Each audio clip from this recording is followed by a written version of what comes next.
आता कोकणकडे वळूया, कारण कोकणात यावेळेला महाविकास आघाडीला मोठा फटका बसला होता। बघा कोकणचं काय चित्र आहे। कोकणमध्ये नेमकं काय घडणार आहे ती दृश्य आपण आता बघू, ते आकडे आपण बघू। कोकणमध्ये महायुतीला 8 जागा मिळतील आणि महाविकास आघाडीला इथं नुकसान होऊ शकतं। 4 जागा कोकणात महाविकास आघाडीला मिळतील असं सामच्या सर्व्हेमध्ये समोर आलेलं आहे। कोकणाची ही आकडेवारी आपण बघतोय पक्षनिहाय। आपण आता लोकसभा पाहूया। शिवसेना उद्धव ठाकरे गटाला देखील काही जागा मिळाल्या नव्हत्या। आता पक्षनिहाय बघूया आपण। भाजपला 2 जागा, एकनाथ शिंदेच्या शिवसेनेला 4 जागा, अजित पवारांच्या राष्ट्रवादीला 2 जागा, काँग्रेसला एकही जागा नाही।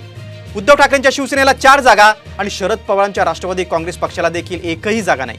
इथं शिवसेना, उद्धव ठाकरे गट आणि शिंदे गट यांना समसमान 4 जागा मिळतील असं देखील दिसतंय।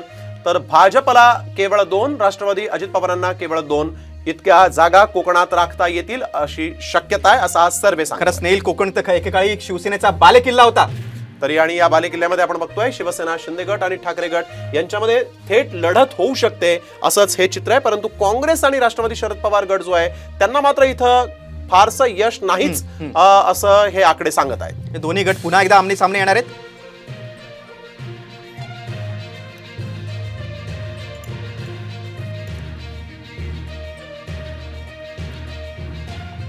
आपण आतापर्यंत ही सगळी आकडेवारी पाहिली। आता मुख्यमंत्री पदाची पसंती नागरिकांनी कुणाला दिली आपण ते पाहूया आकडे। मुख्यमंत्री पदासाठी कोणाला पसंती देता येतं ते देखील पाहणं तितकंच महत्त्वाचं आहे। आकडेवारी आपण पाहिलेली आहे। महाविकास आघाडीला लोक पसंती देत जरी असले तरी मुख्यमंत्री पदासाठी कोणाला महाराष्ट्रातली जनता पसंती देणार हे आपण स्क्रीनवर पाहणार। निवडणुकीला सामोरं जाताना मुख्यमंत्री पदाचा चेहरा खूप महत्त्वाचा असतो। अगदी, आणि त्यामुळे आता महाराष्ट्रातल्या लोकांचं मत काय ते आपण बघूया।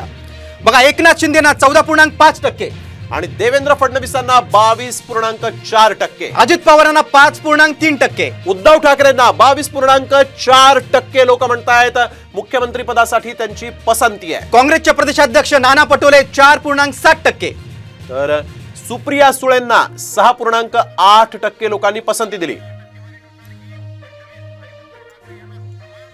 तर देवेंद्र फडणवीस आणि उद्धव ठाकरे यांना समान पसंती महाराष्ट्रातल्या जनतेनं दिलेली आहे। दोघे माजी मुख्यमंत्री आहेत।